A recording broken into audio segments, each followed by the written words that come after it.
and the radio comes on. And it's like, a man identified as John Lennon has been shot, blah, blah, blah. Totally like, heartbroken. I was freaking out. And then like 2 or 3 days later, the mail comes. No. And I open it up. To Zach, John Lennon, 1980. Signed on the back, John Lennon again with a big Sharpie. He is the singer of Smash Mouth. It's the one and only Zach Goode. Hey! Hey! What's up? How you doing? I'm doing good. It's actually Goody. Goody. Oh my gosh, even better. I know. It's hard to see in print. I'm so new. Nobody knows my name yet.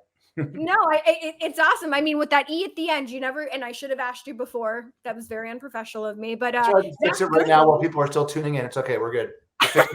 We'll fix it in post. Good thing this isn't live. Yeah. No, we're going to edit. We're going to totally edit. Well, thank you so much for joining us. I know you are like literally everywhere. You are a very, very busy man. So I appreciate the fact that you're taking the time to join us here on this beautiful Tuesday evening. No problem. I'm actually home this week until this weekend. I think we're playing Palmdale, California Saturday. So I'm home during the week this week. This is my neck of the woods. That's what I'm talking about. I'm over here in Valencia, Santa Clarita. So we're cool. It's been a nice desert week. The heat's waiting for you out here and waiting for you to turn up.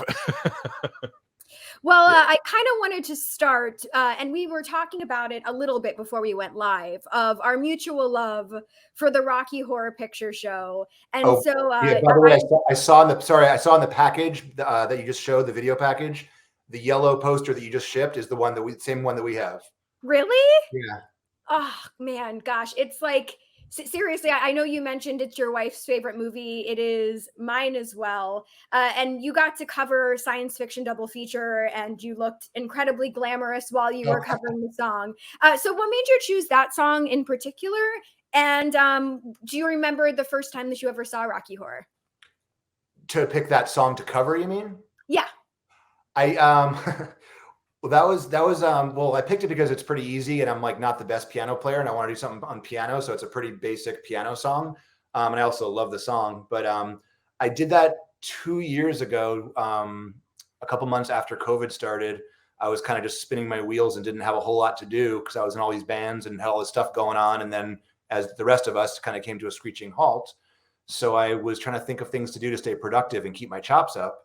And I came up with this concept to just kind of cover an acoustic song and then I was trying to think of a good reason to do it, not just as an ego thing. So I found this local charity, like the local food bank here in LA. And so I was like, hey, every day I'll just do another cover and then post the link, and whoever wants to donate a couple, it's like a virtual tip jar thing. So I did that.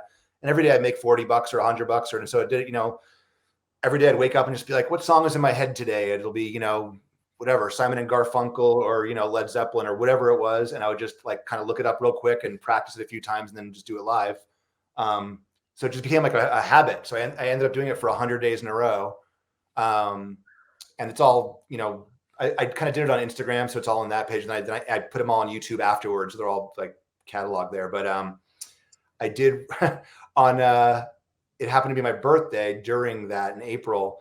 And I had on my Amazon wish list for like a while. I had this like red glitter or sequined I guess cape, for lack of a better word. I was like, I don't know what I'm going to use it for, but it's like it'd be cool for some kind of I do some kind of glam show. I just like put it in my wish list and forgot about it.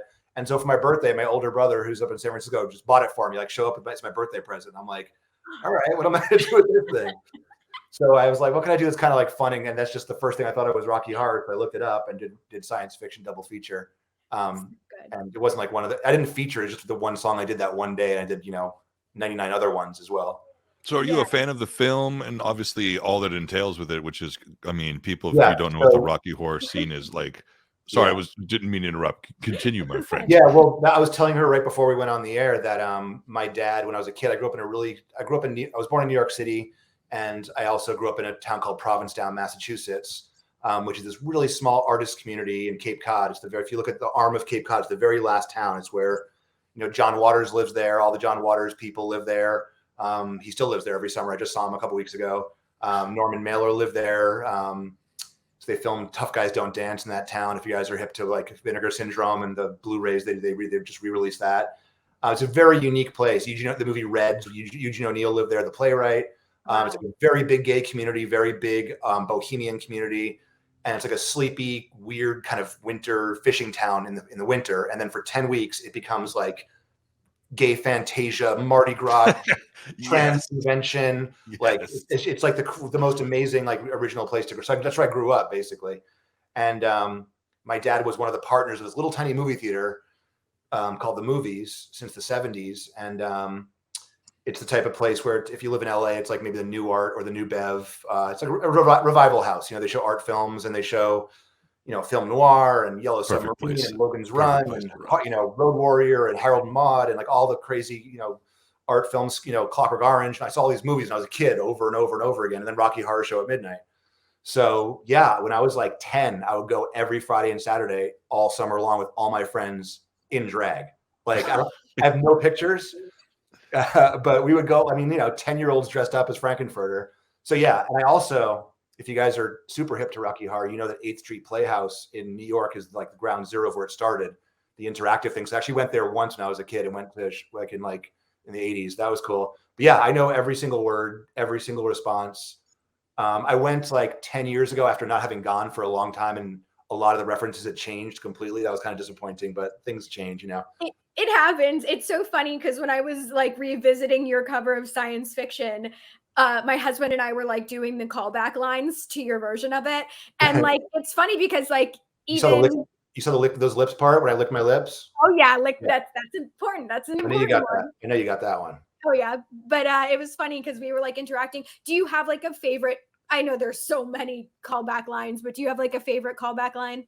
I have so many, but I just went back to P-Town about a month ago because every year around the last weekend of June, they have something called Blessing of the Fleet, where all the fishing boats go out and they have the bishop from Boston bless all the boats with holy water, like for that season's. So it's like a reason for a big party and everyone decorates their boats, a big gay pride thing. And so I went, and my friend Brad Moore, who's one of my childhood friends who we used to go to Rock, but I haven't seen him I see him every 10 years. But still, 30 years later, I see him and I'm like, Brad, what are you doing here? No matter what. So he's, Brad, what are you doing here? It's one of my favorites. Scott. Yeah. I love the Richard O'Brien ones. I love the Riff Raff ones. I love, the darkness must flow down. That part is like my favorite. That little snippet right there. Yes. Right. That one. And then also, obviously, you have to have the extended version with superheroes in the end. Because the version we used to watch when we were kids was edited. It never had that version. And that was like the holy grail for years. And then they put it back in later. So that song was great. And I also love, obviously, Hot Patootie, sort of Damocles. God, it's so funny whenever we talk to Barry Bostwick, because we get to see him around the conventions a lot. He always goes into a rant about how they took out his song. They took out Once in a While. Oh, yeah, that's right. Getting to hear him sing Once in a While live is like, is this happening? Like my whole heart. Yeah. And so then there's the whole mystery about like why, what's his name? Peter, that played Rocky? My trivia is Peter Peter Green. I don't know why he didn't sing the song on the soundtrack, right? It was sung by someone else. Yeah, I'm not sure why, but maybe he couldn't sing. I guess that's probably pretty easy answer. Yeah. Look great. Yeah. But yeah, when I went back like 10 years ago, it was like, who's Justin Bieber? And like the references had changed or something. I was like, things change. Right.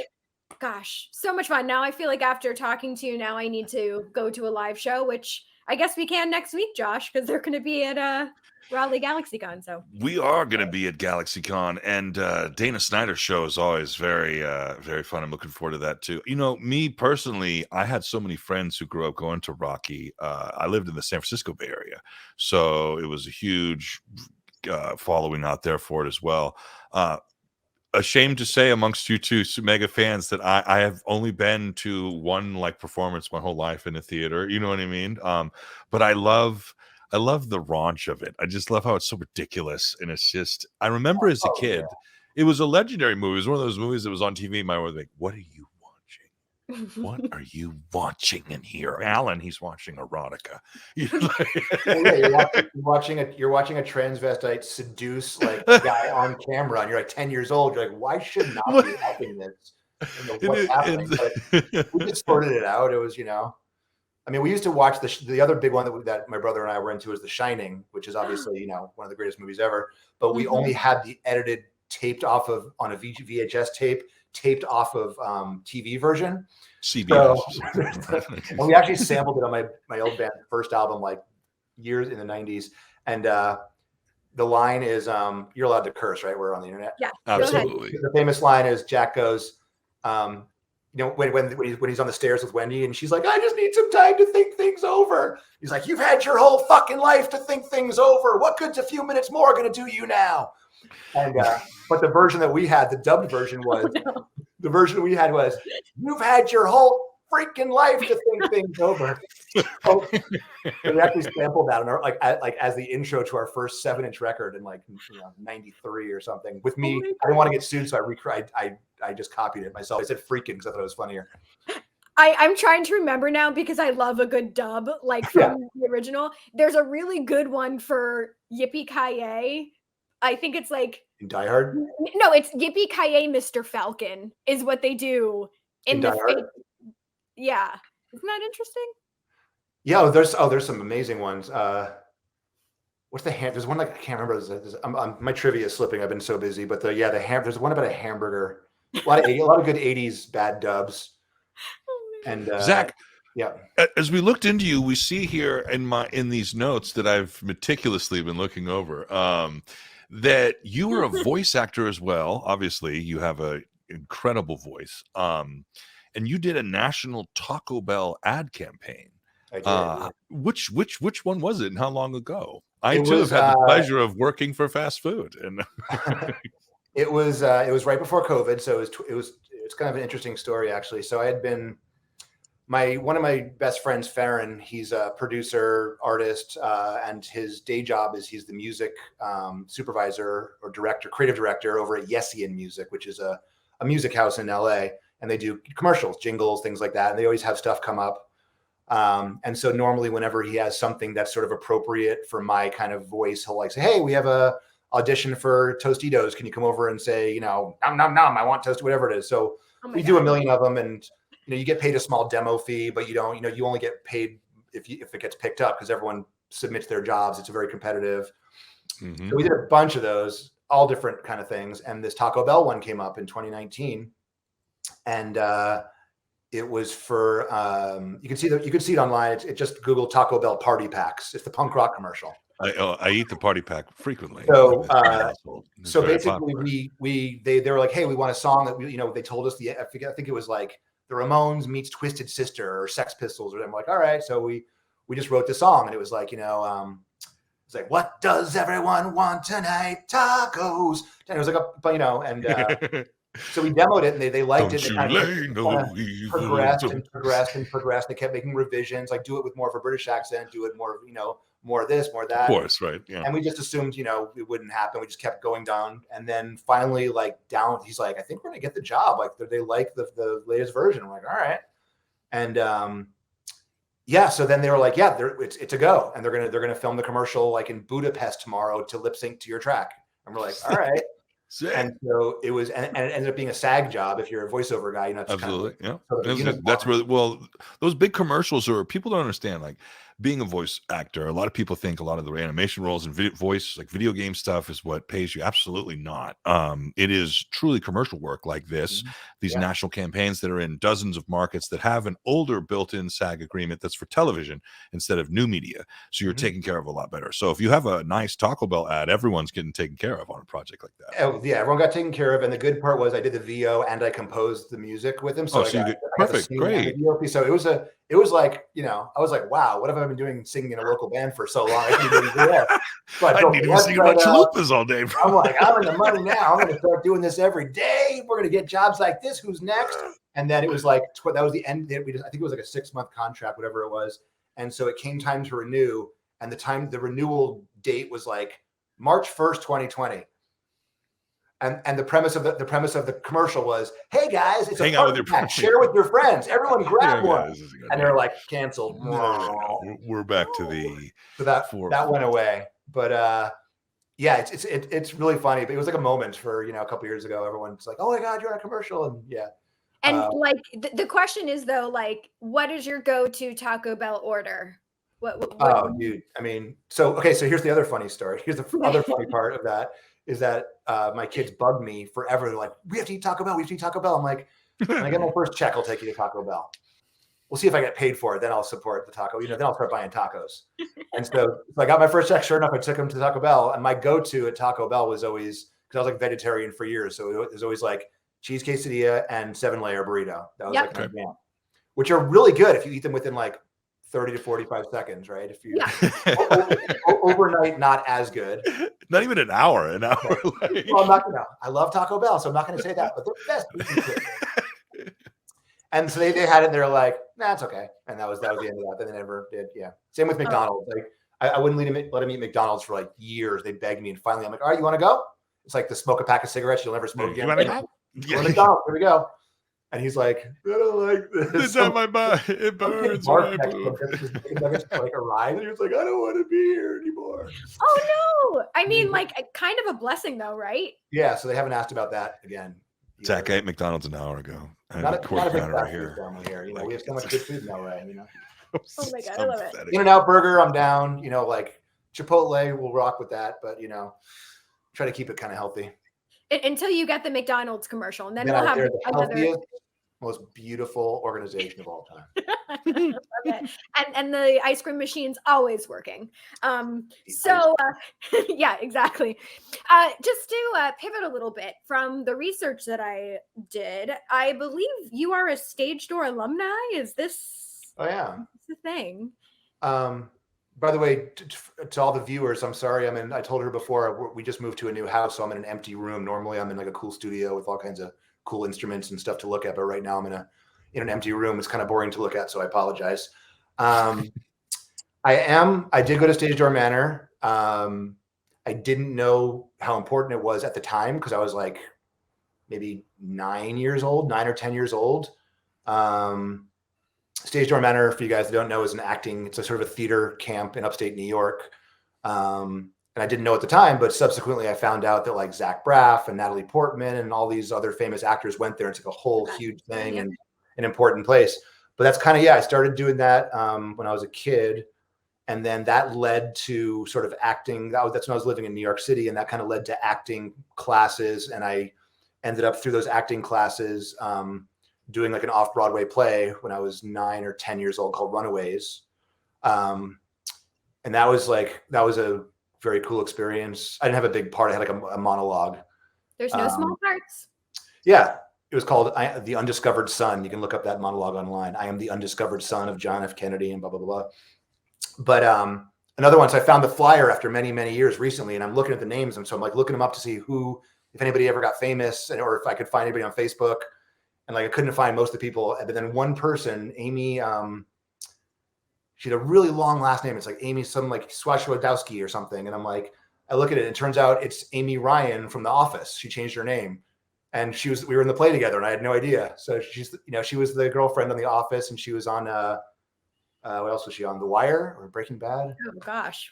Just look up Amy Ryan. You would totally know her. She's in everything. For sure. It's funny because my best friend, Danica, who also hosts on here, she works at Stage Door as well. And when I asked her, I was like, so Zach's, he went to Stage Door. What should I ask him about it? And the thing that she told me about, I cannot say on air because it is so vulgar. So after, I'll mention it to you and then you can tell me if you know what she's talking about. But do you have any desire to do live theater again? Is that something you think you'd want to get back into?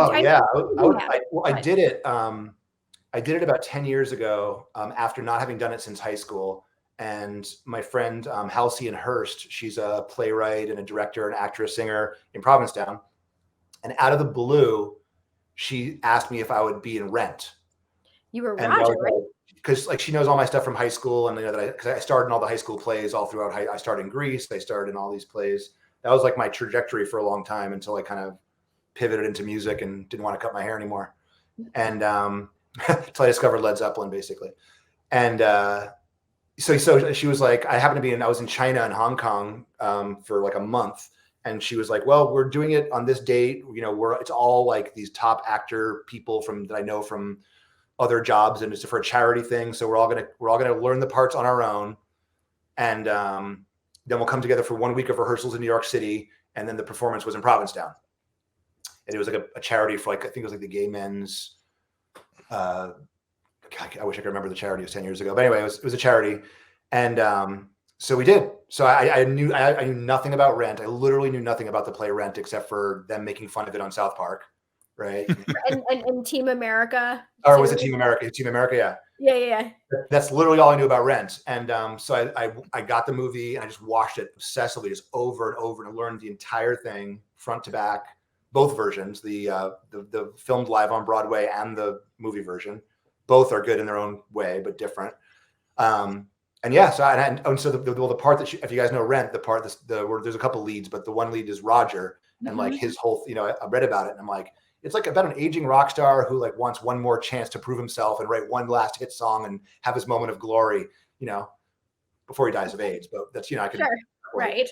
And so, yeah, so I was like, this is right up my alley. And I ended up loving it. So we did it and it was amazing. Like the cast was all these incredible people who were super pros and everyone volunteered their time.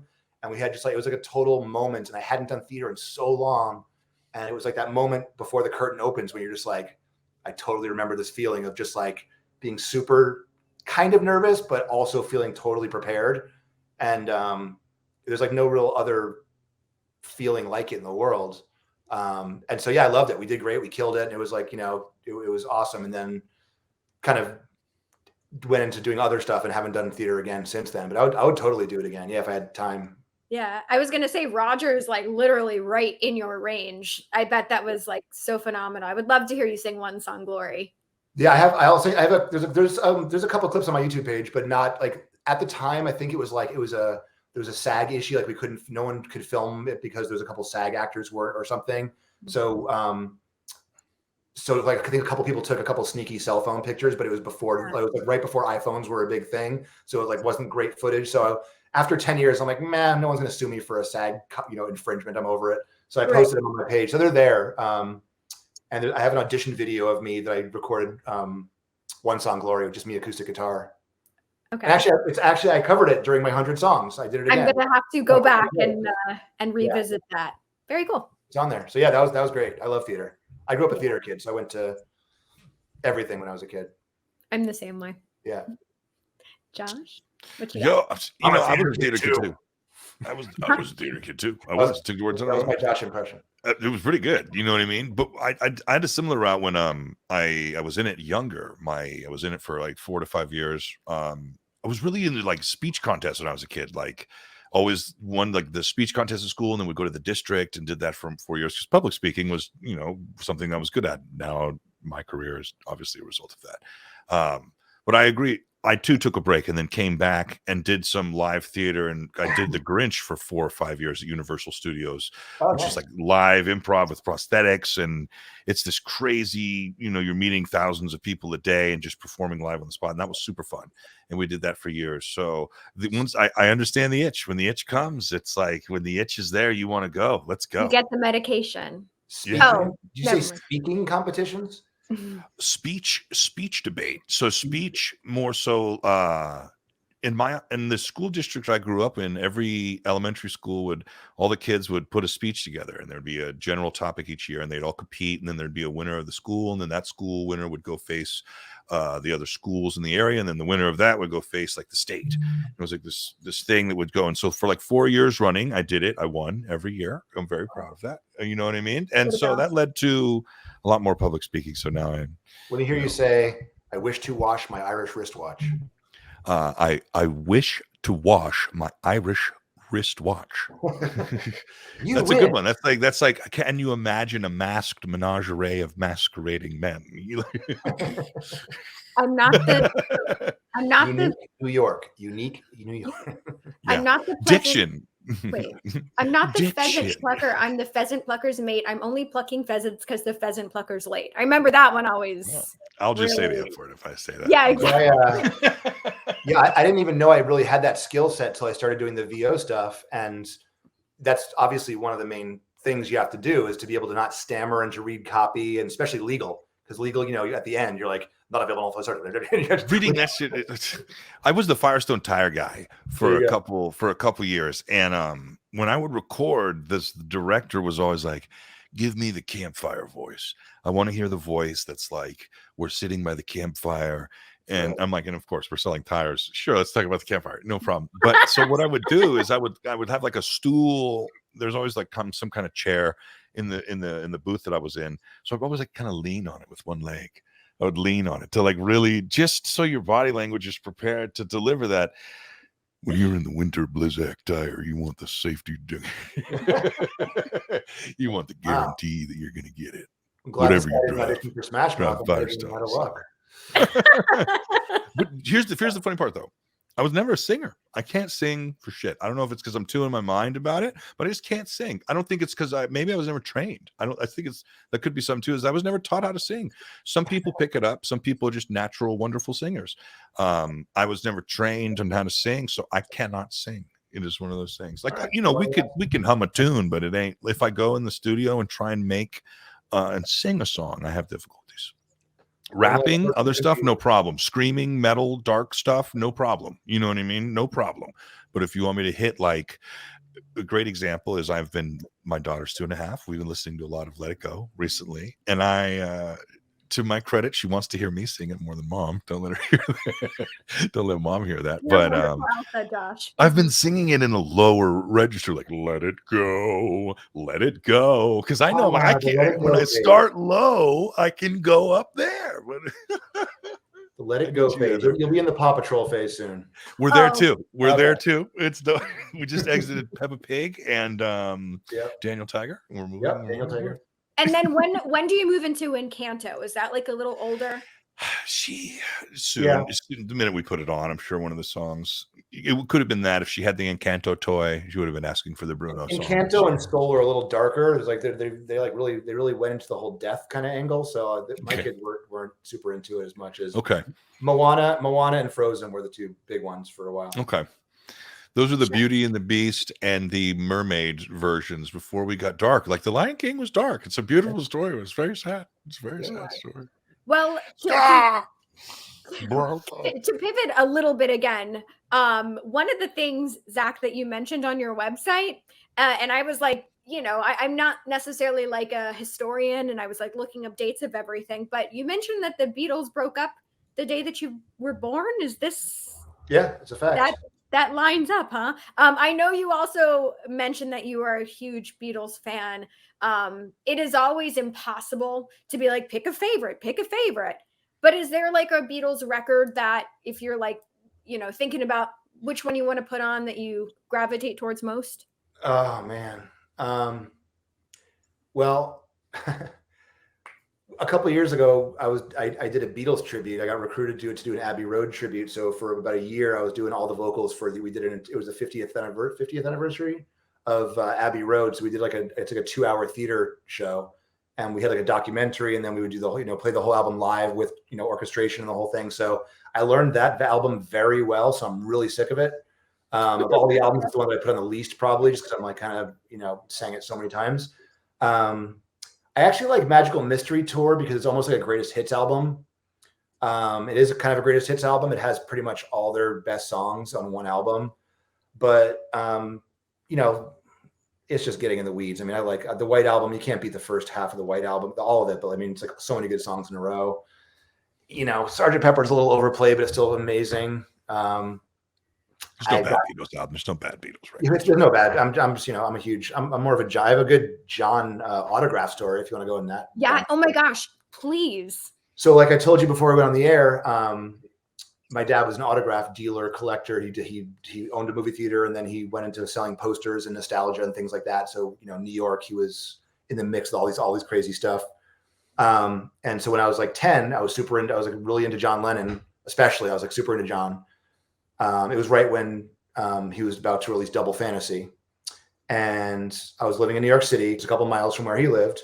And I asked, I'm like, how do I get John Lennon's autograph? He's like, oh, it's easy. All you do is just write him. You take the 8x10 from the White Album, of John, you put it in like a manila envelope, and it's called a self-addressed stamped envelope, and you write your return address on there. You put a stamp on there, and you write him a letter, and that way they send it back to you. I'm like, all right. So I did that.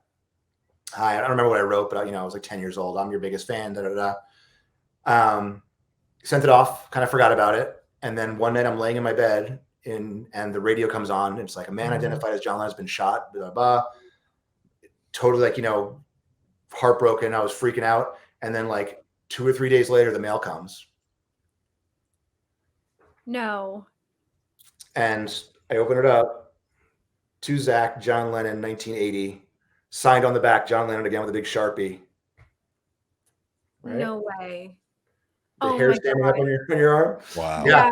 So I still have it, obviously. I mean, 40 years later. Wow.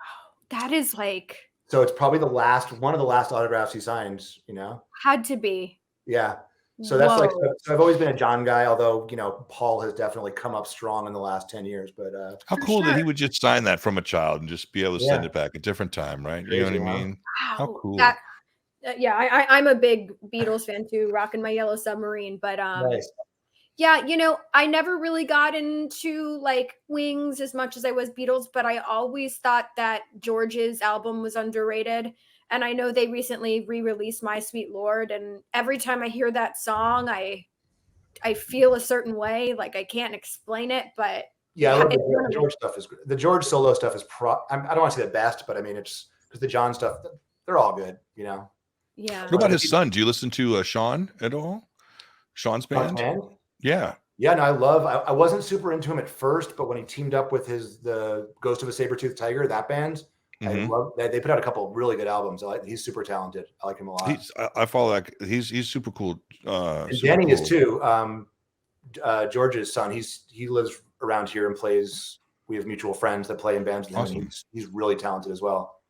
Gosh, yeah. I'm still. This Lennon story is really. I told a couple of years ago, someone interviewed me for it, and it's the archive is up there on my web. If you click on press on my website, the article is the whole. I tell the story in a little more detail. Okay. I'm going. It has high res scans of the autograph. You can look at it.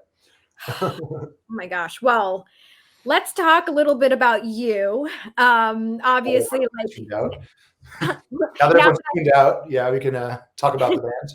Yes, and now that I can pronounce Goody, Geode, is it? So I thought it was really cool that you guys put out "Never Gonna Give You Up." I thought that was a really cool and unique choice. And so, how did you land on that song in particular? That song came about. I believe the band had started working on it. Well, I know they started working on it before I was involved at all because they had the music mostly done. I think it was a song they had been approached to do for a soundtrack or a compilation album or a tribute or something. So they had kind of like had the idea or the basic tracks done. And so during the sort of like getting to know each other audition process, they're like, hey, try singing, putting your vocals on top of this and see how it sounds. Cause we're considering doing it.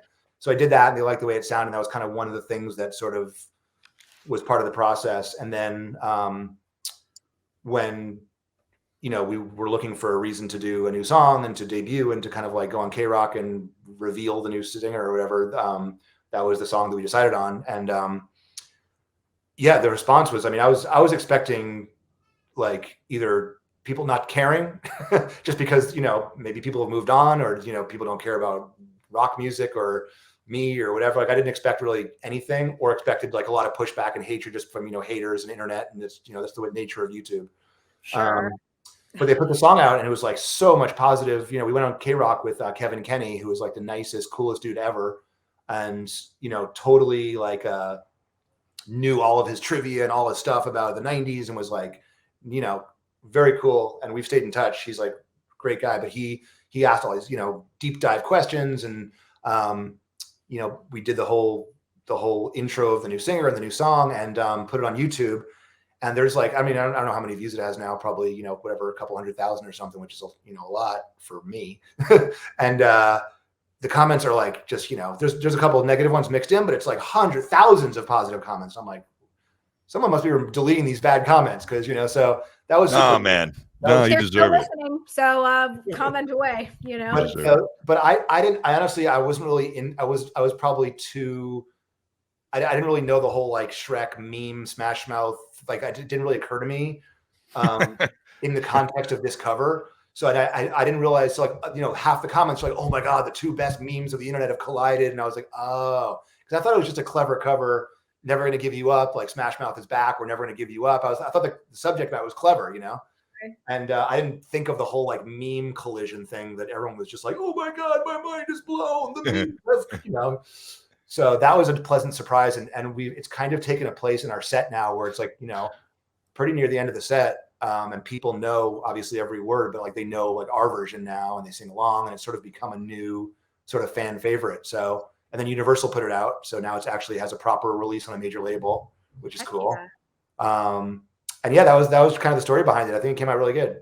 Yeah, I love it. It's now made its way into my Spotify playlist, and congrats. I mean, like that's so epic. And I kind of want to ask, because obviously, like you mentioned, Smash Mouth is part of, you know, this Shrek culture. And I think it's safe to say that that is a soundtrack that everybody knows. So I was wondering, is there a movie soundtrack that stands out to you as being one of the greatest of all time? I mean, as I'm sure you can imagine, I have a ton, but I mean, the first ones that were the most influential to me, I mean, I seriously have probably like 20, but like the first one that really, as a kid, turned me on to new bands was Rock and Roll High School. That was the one for me where when I was probably 8 or 9 years old, and you know, I discovered the Ramones, Devo, Brian Eno, Alice Cooper, who else is on there? Todd Rundgren. That's just then Smoking in the Boys Room, the original version. Teenage Depression, Eddie and the Hot Rods. I mean, that's like 7 songs, plus there's like 5 Ramones songs, probably the whole soundtrack. But I mean, that one for me, for sure, because I discovered Brian Eno through that, and that became a huge part because then he ended up producing the first Devo album. Devo is, you know, Devo, I became obsessed with Devo. That's the only band tattoo I have is Devo. And then, you know, Eno and Bowie produced the first Devo album, so I became obsessed with Bowie, and just like, yeah, that kind of started me on my path of like new wave and punk rock. And then the other ones I listened to a lot in high school were the Blues Brothers soundtrack and the Animal House soundtrack. Those two were like, I mean, I'm a big 80s movies guy, obviously. And, you know, John Landis, that run of movies he did, which were from 78 to 82 or 3, were Blues Brothers, all in a row. Blues Brothers, Animal House, American Werewolf in London, Coming to America, Trading Spaces. Then they directed the Thriller video. Right. Three Amigos. I just threw that in there. And then he's on the movie where Vic Morrow died, and then his career kind of, you know, then he's had a rough time since then. But I mean, just those 3 movies, Animal House, Blues Brothers, American Werewolf in London, are like probably great. Yeah. I mean, I always think whenever I hear Bad Moon Rising, I'm always thinking about, you know, an American Werewolf. It holds up so well. But I probably saw it when I was 11, and I hadn't watched it in a long time. I just rewatched it like last summer because I think it was the 30th. Yeah, it was like the 30th anniversary. We rewatched it, and I don't know how well you guys are probably horror movie guys. You look like, but I mean, the nightmare scene, you know, with the dream within a dream scene, it's truly frightening. Like, I'm like, I should not have watched that when I was 11 years Practical effects were no joke. Like they were no joke. And they made everything so much more real back then. It made it so much more like The Thing was terrifying, and movies like that. I remember obviously watching Freddie at my grandma's house on the floor, and like someone was watching it, and I remember looking over like, and I'll never forget, like, then I searched for like 10 years. I was like, what's the scene? The scene when he's like the giant mouth is eating the chick on the bed, like Freddy 2 or 3, it must be, I think. Right. And I was watching that. I was like, oh, it must have been like 6. There was no rating back then. It wasn't even rating. You know? No. But it's funny you mentioned Sam Raimi, because, you know, we all recently went to go see the new Doctor Strange movie, and everyone after was like, what is, and I'm like, have you never seen like a movie with Ash before? He literally is, you know. I haven't seen it yet, actually. It's the one that I haven't got around to yet, just because I've been moving and stuff. So looking forward. If you're a Sam Raimi guy, recommended. I did just watch The Northman on the plane. Holy shit. That's like, is that one legit? Okay. It's like Braveheart level all-time best action films ever. Good. Okay. I was like, holy shit, why did I miss The Northman with Skarsgård? Yeah, okay. It's like, it's the guy that did The Witch and The Lighthouse. The Witch was good, yeah. The Witch was good. It is. What about, did you see, anyone see Mandy? I was just going to say, the other film I watched last week on the plane was the new Nick Cage movie where he plays himself. It was amazing. I'm a huge Nick Cage fan, by the way, good and bad. But Mandy was the other recent one, like Colorado Space, Mandy, and Pig. He made like 3 really good He had ones. some really good ones there because it was like, dude, if he went to the well enough times, he was like, I can't, you know what I mean? Like someone in his camp was like, we're He does like 8 filtering to 12 something. movies a year. Yeah. So There was a budget for those that was at least made properly. They didn't look huge on the budget, but they were like every ounce. You could tell every dollar was like. hey, any movie he's in, you will be entertained. Like he gives his all to every role. Not every script is up to his level, but I mean, some of them are guilty pleasures, but some of them, like, you know, adaptation and like the good ones are great. And then stuff like Wicker Man, I just loved. It's just so. I love Wicker Man. Oh my I god, just love Wicker Man. It's just so. Yeah. It's so over the top. I love it. Wicker Man, Con Air, and Face Off. You can't go wrong. Yeah, Like I those love, are my. I love Nick Cage. Yes. Well, so before we actually have a game, but Josh, why don't you ask one more? I'll ask one more, then we'll go to the game. Okay, cool. What other fandoms are you into? Obviously we spoke about Rocky and we spoke about horror movies. So in 80s, you know what? That's a terrible question. Your Honor, I'd like to scratch the record. We'll rewind. Please scratch that. Can we scratch that? I learned that from Camille Vasquez. Strike that from the record. Strike that from the record after the word Okay, yes. okay, Thank okay. you. How about this one? What musician or band deserves a spot in the Rock and Roll Hall of Fame that isn't already there? Devo. There it is. With the Okay. tat too. Can we see the tat again? Is that from the hat from the Whip It video? Obviously, this is or that's from the album. The Energy Love it. Dome. The Energy Dome. Heck yeah, and it's on a good place too, because then you have to flex the bicep. I love it. They've been up for it the last couple of years, and they just haven't had enough votes, and I don't know why they haven't put him in, but yeah, there's for me. I discovered them when I was about 10 years old, and they were sort of like my Kiss, and I love Kiss too, but like they were sort of like the Kiss for nerds in my, it was sort of like they had a thing and a philosophy and a look, and they were, avant-garde, and they played Saturday Night Live, and it was just like that. Another one of my fandoms is SNL, big SNL guy, and discovered a lot of bands through there. So yeah, just Devo became like my band, and I think it kind of stood the test of time. I mean, now they're still playing. I just saw them I went to the Cruel World Fest last month here in LA. And it was like Devo, they were co-headliners, Devo, Bauhaus, Morrissey. They wrote the ridiculousness theme, so they're getting huge syndication still on TV right now. Remember, like Rob Dyrdek did a whole thing on how they wrote it with him. They wrote that. Tony Hawk has been pushing them for years. I mean, obviously Mothersbaugh is a huge composer. I mean, all the Wes Anderson films, Nickelodeon. I mean, the guy's done a ton of stuff, obviously. Yeah, the Rugrats theme, right? Yeah. But I mean, there's a bunch. I'm actually of the opinion that the Rock and Roll Hall of Fame mostly gets it right. Like, I'm not one of those guys who's like, it's not the Rap Hall of Fame. It's like it's music. It's the Music Hall of Fame. When they put Madonna in, it's it's not just rock and roll. It's popular music. Right. And I think they've done it. I think anyone who's in there pretty much deserves it. There's a couple oversights for sure still. MC5 and I don't think Thin Lizzy is in there, and there's some other ones. Maybe Thin Lizzy is. There's definitely a few notable oversights, but mostly they get it right. And I think they've actually done a really good job with the hip hop. Like, I mean, they've put like all the right first bands in hip hop: Public Enemy, LL, Beastie Boys. They've actually progressed nicely on that front.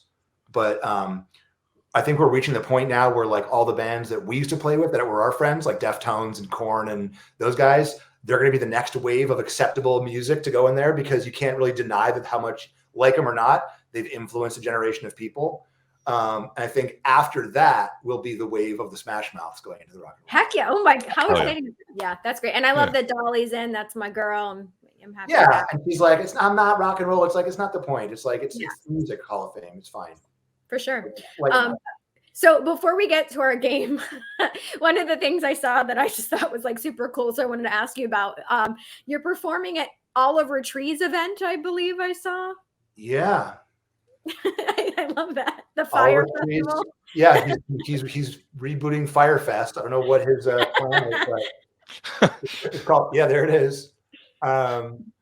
Apparently, he's a big Smash Mouth fan, and we've been working on a couple shows, and one of them didn't pan out, and this one did, which we're super excited about. Mostly because San Diego's my hometown. I moved there. I lived there for 20 years. So that's sort of like where I spent most of my formative years, and as an adult, and played millions of shows, and have tons of friends there. And it's sort of like, since the Smash Mouth thing happened, everyone's like, when are you playing San Diego? When are you playing San Diego? And I'm like, We'll be down there to play a stadium in a couple of weeks. So I love this so much. This is like, I would love to go to this event. I just watched Oliver Tree. I think it was on the H3 podcast talking all about it, how much he just loves you guys. Oh, wow. So that should be super, super exciting. Yeah, I'm hoping we can do a song together. I didn't hear about him until a couple months ago, and I watched all his videos obsessively, and I'm like, he's so fun, so original and unique, and super good ear for melody and just like a very pop. When people because a lot of people haven't heard of him, I'm surprised he's as big as he is, because most people I ask, they're like, who? Like, it's just not the way culture is now. He's not like a mainstream name, and I'm like, it's kind of like 21 Pilots meets Weird Al Yankovic. I don't know how to explain it. No, that's a great way to describe it, for sure. I don't know. It's super catchy, but it's hilarious. So I don't know. But he's an entertainer. It's going to be great. And then the cool thing is that's at the baseball stadium in San Diego where the Padres play. And then 2 days later, we'll be in Baltimore playing at Camden Yards after the Orioles game. And it's Drew Hill, Cisco, and Spinderella from Salt and Pepper. So I'm pretty excited. Oh my gosh. Yeah. Heck yeah. Two stadiums in 1 week. Oh, dude, I had Enter the Drew. We're playing a festival in Lima, Peru. You're making towns, as we say in the wrestling business. You are all over the place, Zach. Well, okay, so we have a game. This is a game of Would You Rather. There is no incorrect answers. Whatever you pick is correct. So we're going to bring up the graphic, and let's do the first one. So the first question is, would you rather play or not play? No, I'm just kidding. No, he's playing. Oh, okay, man. so would you rather, and you just mentioned him, so I think this is a fitting first one. That is rough because Weird Al or tour with Tenacious D. That is rough because I've seen them both live several times, and they're both amazing live. Like, Weird Al is so entertaining live, and he's so much more talented than you thought he was. Like, he has a great singing voice. He's super charismatic. But the D is the D. It's the D. I got to go with the D. Sorry, Al. It's no wrong answer. It's your choice. It's there's no wrong answers. All right, Josh, you want to read the next one? Zach Goode, would you rather perform with the first musician you saw live, or perform with the first musician whose album you bought? Oh my God, what another Sophie's choice. So my first concert ever was Iron Maiden, and the first album I ever bought was Scary Monsters by David Bowie. Wow. Let me go with the Bowie. Okay. I got to go with Bowie because I probably couldn't sing the high notes with Iron Maiden. So I'll let Bruce have that one, and I'll perform with Bowie. Nice. Another great option. Okay. So far, you're 2 for 2. All right, here's the next one. Would you rather own a piano that belonged to the piano man, Billy Joel, or own a piano that belonged to Sir Elton John? I'm a New Yorker, so I got to go with Billy all the way. I saw him at the Hollywood Bowl a couple of years ago, and he did not disappoint. As I'm sure Elton doesn't disappoint either. But I remember that show. The Hollywood Bowl you were talking about. Yeah, absolutely. It could have been 10 years ago now, but yeah, it was. He may have been like 4 years ago. I used to live right up the street from the Hollywood Bowl, so I remember like the traffic patterns, and that show was like, there was there was a lot of people for that show. It was great. I've actually never seen Elton live. I do love Elton John, but he wasn't like one of my main. Like, he wasn't one of my main guys growing up. But whereas Billy was like a New York guy, Glass Houses came out like in high school, and I just like, You May Be Right was just like the new wave jam, or still rock and roll to me. And then all of his, I love Billy Joel. I recently got back into the song Vienna. Does he have a bad song? We covered, we did a couple other guys that are in different bands I was in. We did a whole series of quarantine covers over COVID. So it's funny, the bands you just mentioned, we did Let's Dance was one of the ones we did. We did Fleetwood Mac Dreams was the first one before it started trending a couple years ago. We were too early on that one. We did, and then we did Big Shot. Billy Joel was one of the ones we did. And, I loved it. Yeah, and King's X too, which is a little more obscure, but yeah. Awesome. All right. So John, I'm going with Billy. Billy's a great answer. I feel like Billy Joel's piano would be like well played too. Like Elton may like touch it once or twice because he's actually a new one every night, right? I think Elton John famously said that he doesn't have a piano at his house. Huh. One Baroque piano player to another, because it's a brand of piano. All right, moving on. Anyways, would you rather, my friend, would you rather have Smash Mouth do a production of Grease, or Smash Mouth do a production of the Rocky Horror Picture Show? To quote another genius movie, dude, you know my body so well. Wow.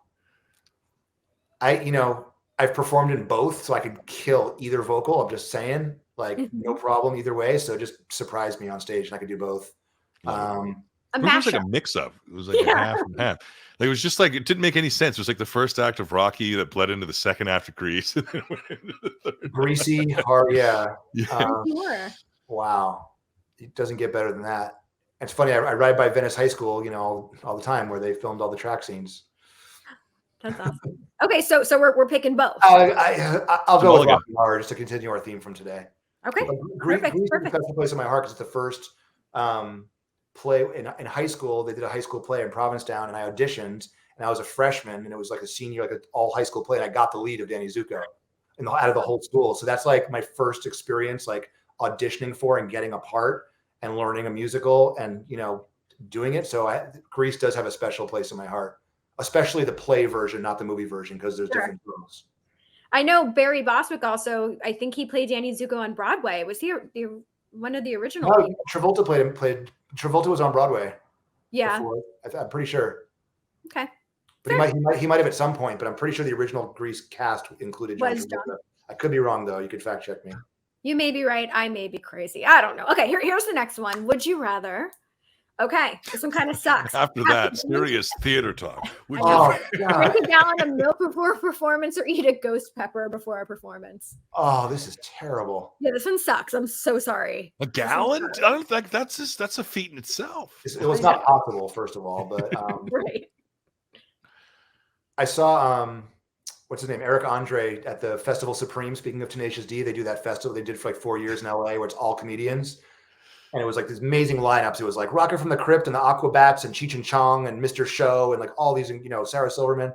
And Eric Andre did a set, and his whole shtick was like leading up to him chugging an entire bottle of ranch.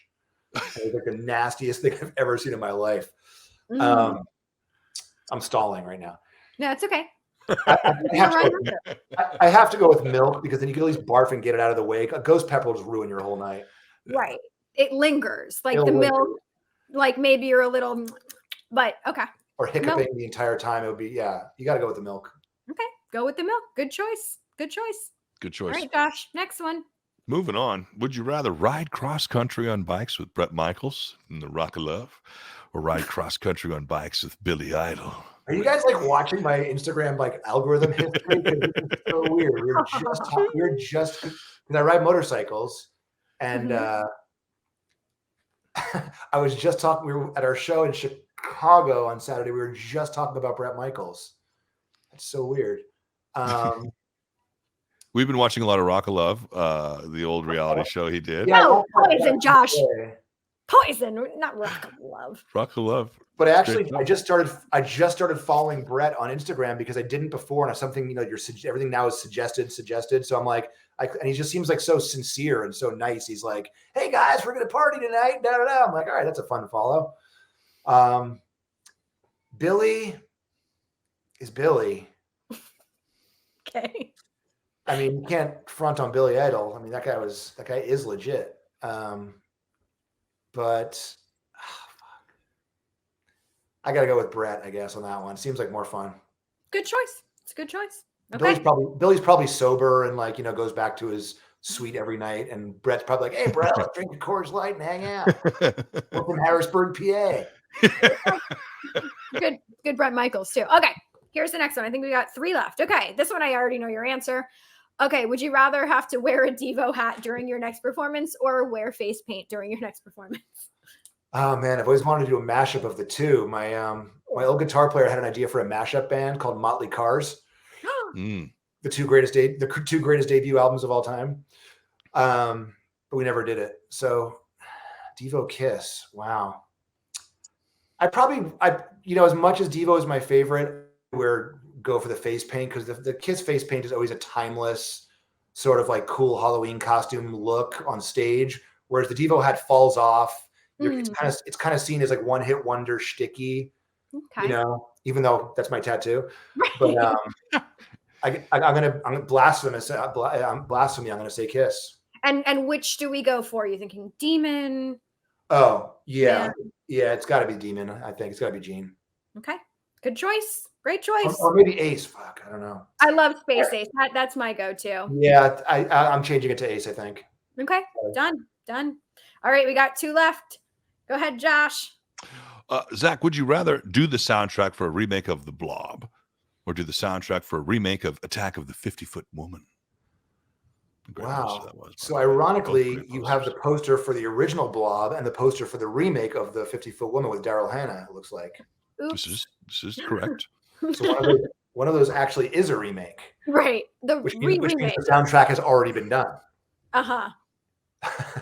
Probably by Mark Mothersbaugh. Who knows? Probably. Let's see. What rhymes with blob? M&M test. Do more things rhyme with blob or woman? Woman. Let's go with the woman. Let's go with the woman. Probably has a more fun cast to it. I'd rather work with a hot 50-foot woman than a blob. Yeah, 50-foot Daryl Hannah wouldn't be so bad. No, I'm into it. Exactly. Okay, here's the last one. So far, so good, Zach. Let's see what you think about the final question. Would you rather be a reverse merman or a reverse centaur? The fuck is a reverse merman? It's the head of a fish. We have legs, but just the face of a fish. Wow.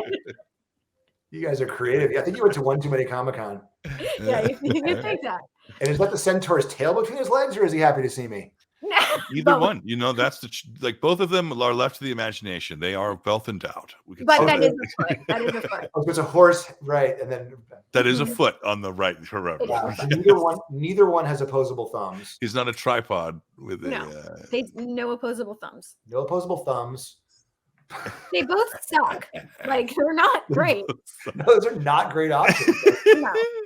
This isn't let's imagine too that the world you're in, everyone is like this, so you're normal, but right. But I'm thinking a reverse merman is not top of the food chain, whereas a reverse centaur could. But you have human legs. You can't run away quickly. Mm-mm. Oh man, just based on just gut instinct, I'm going with centaur. It's just a more beautiful animal. Okay. Done. And you get the luscious hair. I think that's a bonus. Mm-hmm. Okay. Great answers, Zach. Great answers, my friend. Yeah, you did great. So since we're at an hour, we're at the end. Talk about the band now, or yeah, absolutely we can. I mean, like, we would love to talk about it. If that's cool with you, but I'm sure that's the interview. Huh? This is way more fun. Okay. You're going to have that interview a lot coming up. Yeah, I was going to say, I'm sure you've been getting the same questions over and over and over and over again, which is absolutely fine. But before we do wrap it up, is there any final thoughts you want to leave us with here today? You gave me a lot to think about. No, just know that we are playing lots of shows, probably coming to a town near you soon. We're basically do shows every weekend in a different state or country. So this Saturday, Palmdale, next Saturday, Sacramento, then San Diego, Baltimore, Peru, Wisconsin, Florida. So just, the band is on the move, ladies we're on and the gentlemen. move. Band's on the move. They're touring right now is what we're hearing. So congratulations, by the way, to the new singer of Smash Mouth, Mr. Zach Goode, who joined us today. Thank you so much. Yeah, the show's been going great. People love it. The feedback has been really good. The bands are all just killer players. And we have new songs we're recording. We just put out another original song. We put out the cover. So we've already put out 2 new songs. We're working on some other cool surprises that we recorded, and lots of fun stuff that's already on the books, actually, that I can't announce yet, that's coming up. So it's going to be a good year. I'm looking at your schedule now. So hopefully I'll get to see you when you're down here in Florida. That's super exciting. And yeah, like Josh said, congratulations. Like it's so cool. A girlfriend of mine saw you about maybe 2 weeks ago now, and I watched her Instagram stories start to finish, and you are having the time of your life, which makes everyone in the audience also have the time of their life. And I just think it's so cool. You just you're awesome, and your talent just shines through. So. Yeah. Well, I mean, it helps that the songs are great and people have this great sort of like affinity for this band and this like nostalgic sort of special place in their heart, even more than there's lots of popular bands. But this particular band has just a really special place in a lot of people's hearts, and the songs, are just, people just love the songs, and they know the words and they sing the songs. So it really, half my job is done when I walk out and they know the song. That's a very nice, gift for a singer to have, where people actually know the words to the songs that you're singing, right? Yeah. So that's great to like have that reception, and people have been so receptive. And you know, our first show was in Mexico, and that crowd was just incredible. It was our very first gig was a festival in Guadalajara, and literally in front of 50,000 people, my first show. Wow. And it was with the Strokes and Kings of Leon and Blondie and all these bands. And it was just like trial by fire. And I was like, oh, here we go. And stepped on the stage, and it was just like total love. And all the shows since then have been just as good. And I mean, they haven't all been 50,000 people, but 10,000, 5,000, I mean, like thousands of people. And the response has just been overwhelmingly positive and super nice. And so, yeah, we're just kind of rolling on and booking shows and putting out new music. And we'll see you guys somewhere in a town near you, hopefully soon. I hope Never so. Gonna Give You Up, the new single, greenlit by Universal, available on all platforms now. Smash Mouth, go check it out. Where the meme universes collide, it is now self-aware. Zach, wish you nothing but the best, man. You're a great person. You're a great spirit. You have great positivity. Thank you so much, Josh. Before we wrap it up, Josh, because I see you're going to the wrap up. We're going to go over our upcoming guests. We're going over our upcoming guests. So next, or I guess in 2 Tuesdays, we have Ming Chen from Comic Book Men. We also have Shane Told from Silverstein, Bo Bice, American Idol. We have Cam Clark. Bo Bice in the house. Yes, we also have Cam Clark, the original Leonardo from Ninja Turtles. We also have Artie and Ron from the Fab Four, which is one of the biggest Beatles bands in the world. We also have Liliac, Townsend Coleman, who's the original Michelangelo, Josh Server from I'm so excited for all that. And we also have Jason Marsden coming back from Goofy Movie. And we'll have to do this again, Zach, because I feel like we need to talk more now about your life as a reverse centaur. So. Exactly. That's my next career. Yeah. Anytime. If I'm available, just touch base with me. I think I ignored you guys for a couple months because you messaged me through my website and I don't check that email. So now hopefully I fixed that. But so you got my. That's totally fine. Yeah. Of course. Now that I'm verified, you could find me. Heck yeah. That's where you got that check mark. Love it. Well, anyway, guys, thank you guys so much for watching. Zach, you're awesome. Josh, you're awesome. We'll see you guys real soon. Be safe, everybody. Over. Bye.